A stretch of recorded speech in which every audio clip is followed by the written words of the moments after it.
Welcome to the KimAppa Podcast. Jared and Robbie here. We're doing something a bit weird this week because, of course, there is an IPL final, and me and Robbie both wanted to talk about it, but we also wanted to talk about before the game and after the game. Both of us Mm. are very tired because that game went for 19 hours yesterday. I It wasn't did, didn't it? working, so I was hosting a barbecue, but the game went so long that I ended up having to watch the game as well. So Dude, I how many watched, things do you actually do? What are you I, doing hosting a barbecue? yeah, I What, host barbecues. what is, When you come how are over, you you have still no idea. married?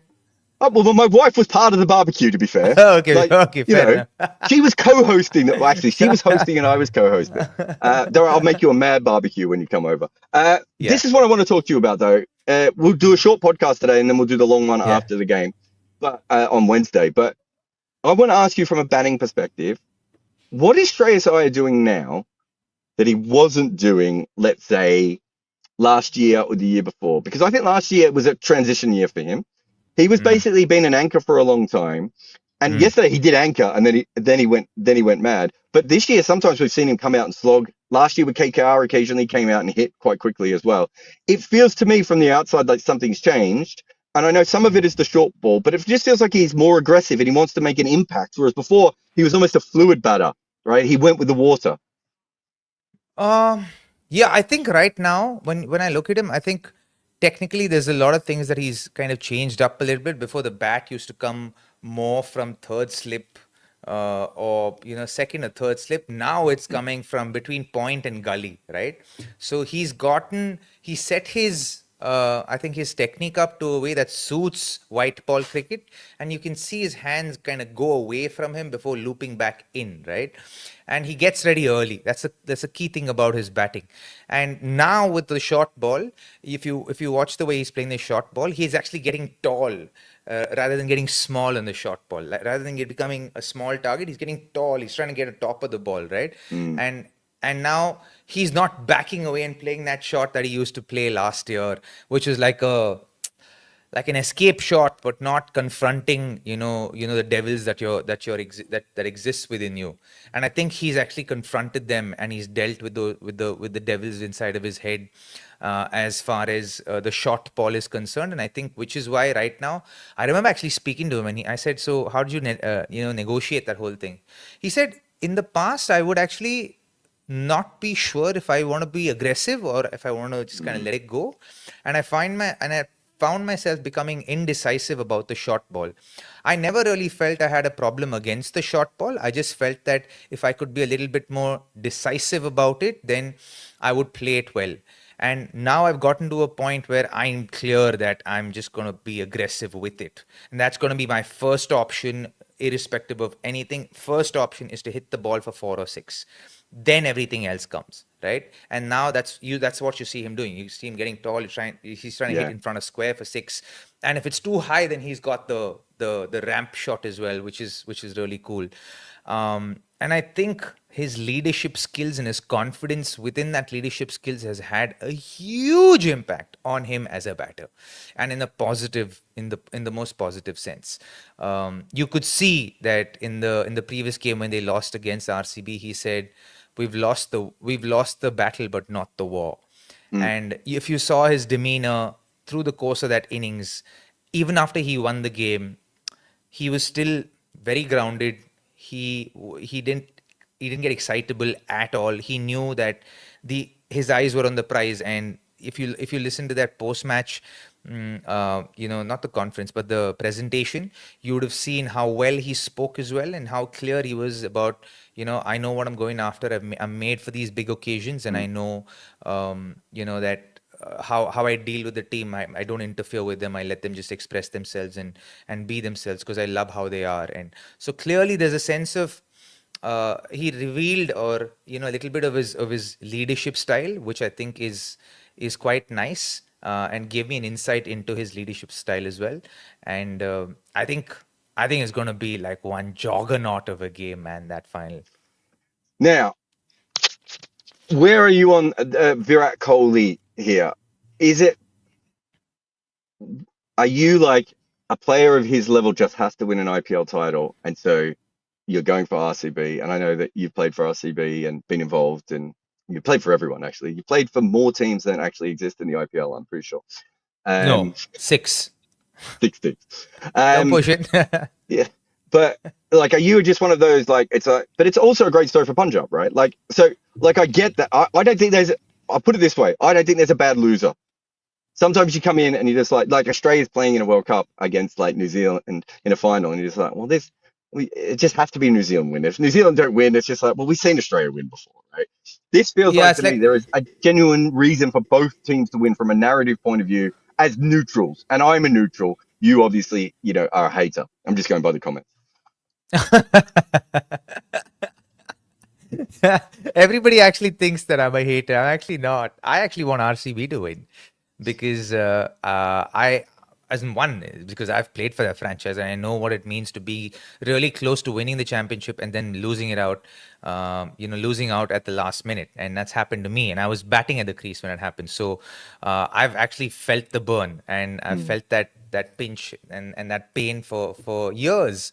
As a cricketer, and people don't stop reminding me about that, and every time someone reminds me about that, there's a little part of me that goes back to that 1 week after that game and how I kind of was trying to process the whole pain and how crazy I felt, because it's such a crazy year for me from moving from Mumbai Indians and having imposter syndrome, and then suddenly feeling like, okay, this is my team, and then getting really close and losing it, and then taking the whole responsibility of losing it on me, and it just didn't feel right. And so every time someone reminds me, it takes me back to that place, and so for that reason, and the fact that I'm from Bangalore, and this is one of my three favorite teams in the IPL, and notwithstanding the players, I want to win this because I want RCB to win this because of the families of the players and the fans themselves, because I think and also the support staff that have been there right from day one. There's Evan Speechley, who's who's been the physio of RCB from year one. There's Shankar Basu, who's been the coach, strength coach from year one. There are quite a lot of unsung heroes within that side who've been there from year one, and a lot of things that aren't noticed about franchise cricket are the outliers, are the guys who are behind the scenes. I've been really impressed with the way Mobo Bhatt, Dinesh Karthik, Andy Flower, and their entire backroom staff have been absolutely incredible with this franchise this year. From the preparation for the auctions, and post the auctions, and when they got Josh Hazelwood and Bhuvi, I was like, dude, I'm giving them a strong chance this year because I think they're going to be you right talked up them there. up, because you remember my issue was that they weren't going to be able to take wickets. It's not that I didn't think they were a good side. I thought I really liked their batting, and I thought they were a good defensive bowling lineup. But I was like, how are they going to take wickets? And they've had two just freaky outlier seasons from Hazelwood and Krunal Pandya. And when you get that, if you look at it, look at the Sunrisers. Sunrisers, eventually the form started to even off, and you're like, oh, if that had happened a little bit earlier, they probably make it to the playoffs. They didn't even off. They just last game they got a big win. That's all. No, but they ended up actually winning games. Whereas the first half of the season they didn't win any games. Like they started first game and last game was when they batted correctly. But my point is that they had a bunch of players, whether it be Shami, whether it be Zampa, Natarajan, who had injuries and bad form, and then they had a bunch of batters who just didn't have the same level of form before, right? There's not much you could do about that. When it goes the other way, though, and Hazelwood has perhaps his best strike bowling year ever, and Krunal Pandya has perhaps his best strike bowling season ever, and you've got this really good hitting, you kind of just have to take it, right? Like you have to. This is the moment where it's like all those other times we looked at RCB and we've been like, oh, this can go right, this can go wrong, and everything else. It just works. And I can tell you how much I think things have gone towards them this year. It was when Salt wasn't there and Bessel came in and he did the Salt job. And you're just like, oh, God, this is just like, these things are just happening. The other side, I still really like Punjab. And it's for me that it doesn't matter who wins here, because I'll be happy for, for either side, because the fan bases just deserve it, right? And, RCB's fans we've talked about it before. They are so passionate. They are so Yeah, engaged. They deserve a title. But those Punjab fans, people 100%. have been making fun of them for ages, right? And now they finally have a team. So I'm really happy for both. Here's my thing, though, at the moment. I've gone through the teams quite closely. They're pretty similar, like at a pretty similar level, I should say. I think RCB are probably slightly stronger, all things considered. But there's a really funny matchup here. Arshdeep basically doesn't bowl well against anyone who isn't Salt, right? And Chahal basically bowls great against everyone who isn't Patida. And so it could be, and Arshdeep hasn't been in great form. So how they use if he's fit, by the way, because he's still He played the limping last around. game. He played yesterday. Yeah. Did he look fit though? He played. He never looks fit. Let's He is. He is. he just looks alive, and I'm happy Yeah. for UZ to be alive and bowl. You know what I mean? I He do never love. looked fit. I do love that he's one of the proper throwbacks. I love when him and Varun Chakravarti and Kuldeep. I was just like, it's so great we still have bowlers who come through who can't field anymore because we should Yeah. be beyond that in cricket, Robbie, and somehow we're No, not we beyond shouldn't. that in cricket. Like we shouldn't. Like, right, guys, come on. Like there should be something consistent about the game, no matter what. There should be two, like in every team, there should be two fast bowlers who don't know how to freaking hold a bat. And Yeah. there should be one spinner who does not field well. Have you? This is completely off, but it's worth watching Josh Chung if he plays against India this year. Sometimes I watch Josh Chung in the field, and I think, is he actually paying attention? Like, is he watching the cricket, or is something else going on? Because he is such a space cadet out in the field. I love it. I love it. It's like watching Bro, an under 11, where you're like, wait a I, minute. I miss a little bit of village in international cricket. You know what I mean? We need that a little bit. So just get back to our point before we completely. Yeah. I think the matchup thing is really interesting. Arshdeep has stopped taking wickets early on, which I think is very crucial here. He So I certainly think needs to Arshdeep get has gotten salt. desperate right now. I think he's trying too hard to make an impact. I think if he goes back to just hitting the right areas and trying to swing the ball well from the right areas, and if he's clever about that, I have like without an iota of a doubt that he will do really well. I think as far as RCB is concerned, their spearheads are Bhuvi and Josh, and with the spinners, funnily enough, I think it's Suyash.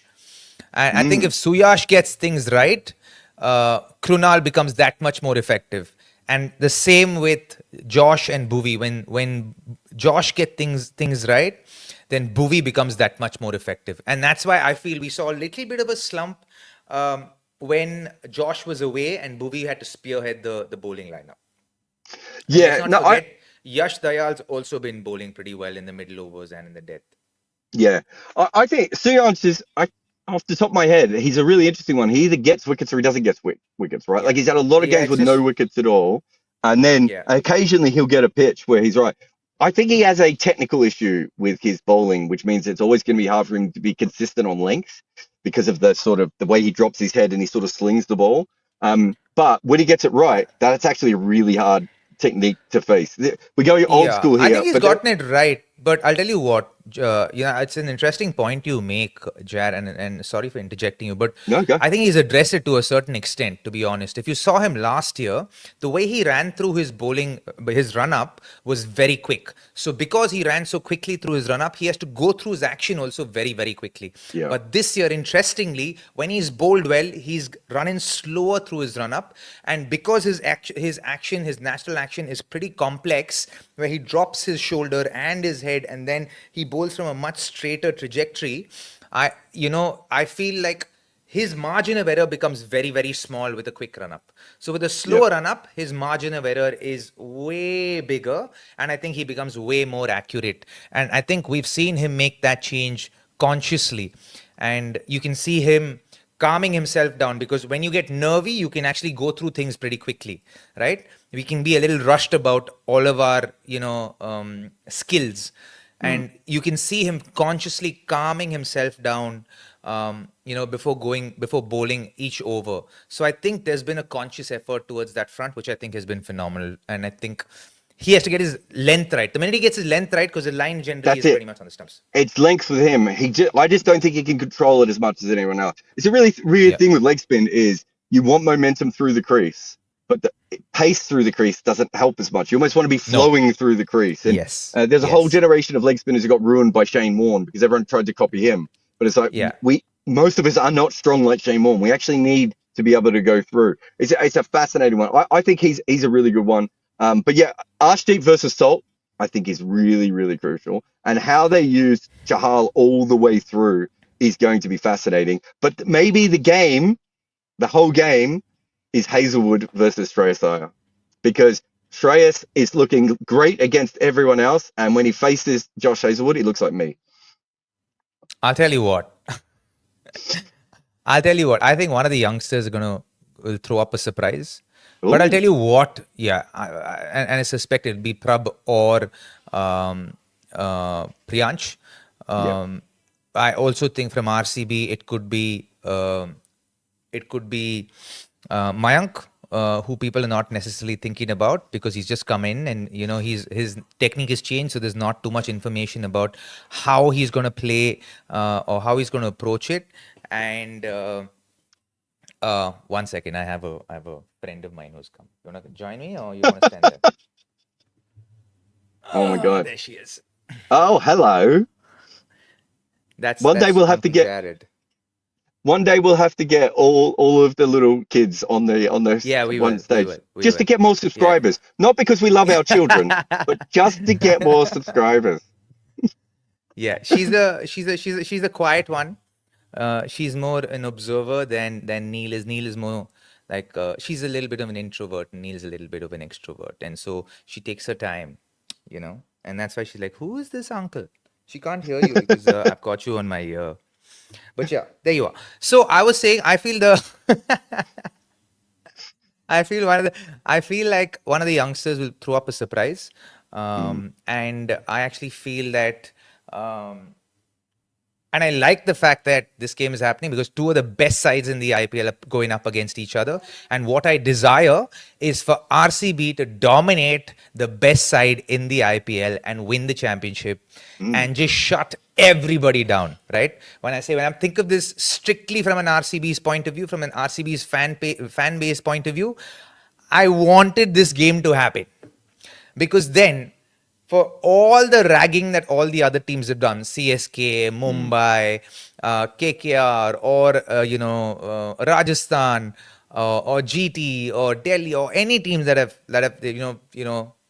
ragged RCB fans or had something to say about the lollipop or this or that or anything of that sort, this will well and truly shut all of them up.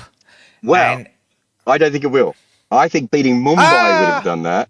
Because what will happen is everyone will be like, but it was only Punjab and they're not a real team and they've never won a title. I'll tell you what. This is the thing. You're thinking like a cricketer. That's not how cricketers think. I think like a troll. I'll tell you what. When they win this one, I suspect what's going to happen is that the floodgates are going to open and be like just phew. And I think next year is when they start dominating the big sides. And then when they have great years. Got to remember, this was an odd year, right? And so it was supposed to be Mumbai's year. Generally, odd years are Mumbai's years. But 2020 was the last time they won it. So they might have just moved to the even years, And we've seen RCB dominate Mumbai in the past. We've seen that happen. It's not like it hasn't happened. But I think this year we just want to win the championship and then, move on to. Did you just say we? For me. Did you just say I'll tell you what. And that's why I said I'll tell you what. I'm saying we because for me, if RCB, KKR, or CSK are in the running, I'm always going to say we, right? Okay. Because those are my favorite sides. I've played for them. So I think I have the right to say we. You know what I mean? Yeah, but you could say we about most of the league. No, I can't. I can't say we about Mumbai because I played only 1 year in the first year. So I can't say we. I can't say we about Rajasthan. For the rest of the time we do this podcast, I'm going to wait until you say we for Mumbai and then call you out on it. Yeah, it's not going to happen. Never. As I said, it doesn't really matter to me who wins because I kind of feel that it's just great that we're seeing a new we're going to see a new champion come through, and for me that's kind of what's more interesting from my point of view. I think that and we'll finish up Virat, and then we'll quickly talk about Heinrich Klaassen as well. But I just think from Virat's point of view that in 20 years' time, if the IPL keeps getting as big as it is, even though he'll be a legend for what he's done for India, he needs a title just so that people in 20 years' time go, he didn't even win a title in the IPL. And you're like, yeah, but you should have seen some of the clown show teams they put up against. He had Robin Uthappa for ages and he couldn't do anything. No, 2 years. And he was too young also back then. So I think just even that one title, and then it can be like that gets put to rest, right? And yeah, I think just want to. I think even the thing is, even amongst peers, it'll be like the NBA, like what's happened to Charles Barkley, right? Yep. Like what a great player, but just not won an NBA. So all of his mates kind of shut him down, right? You want to be Dirk Nowitzki, you don't want to be Charles Barkley, right? And I watched both of those guys play. Charles Barkley was a better player than Dirk Nowitzki, but you just need the one title to be able to do that. So I'm with you, man. I think that's true. So it'd be interesting to see how we go. I've checked all the numbers in the analytics. These teams are really, really closely rated. So there's not much between it. There's no clear favorite, but RCB are like, I think Rob Barron said they were a 52% chance of winning compared to 48. So almost 50-50. And just on Heinrich Klaassen retiring, a lot of people in the chat are talking about Heinrich Klaassen retiring and trying to bring up race and all this sort of stuff. Heinrich Klaassen is not retiring from South Africa because of race. He's retiring because, sadly, South African cricketers still don't make a lot of money. And the most money that they can make is in franchise cricket. And that has been the same when it was county cricket, when they were Colpacks, when T20 cricket, and everything else. Sadly, there's just not a lot of money within South African cricket. So we're going to have these guys retire earlier than they should over and over again. Yeah, and see, I don't know why people aren't like waking up and smelling the coffee here, right? Yeah. Cricket has evolved past international cricket, right? Yeah. And we have moved to the place of franchise cricket right now. And if everyone are sitting and judging international cricketers calling time on their international careers, then you're living in the past. Right? You got to get with the game and understand that, get with the times and understand that, okay, this is where cricket's at. And ICC would be remiss if they don't evolve with the game right now. What they should do is be worried about, organizing international leagues or getting all the leagues to kind of come together and become like what FIFA does, right? The UEFA, or I don't know how much I don't follow football that much, but I know that UEFA does come under FIFA. You're talking about Champions League. League and the likes of that. And to take the game to different parts of the world, to use different versions of the game, to make the game more global. You can't keep the game within 12 countries and imagine that this is going to become a global phenomenon. Now, if 12 countries, and the leagues that exist today, if the game is as rich as it is, then imagine if we had 50 countries playing the game properly. You know what I mean? 50 countries competing in the world, but you had a 2024 team World Cup happen every 4 years.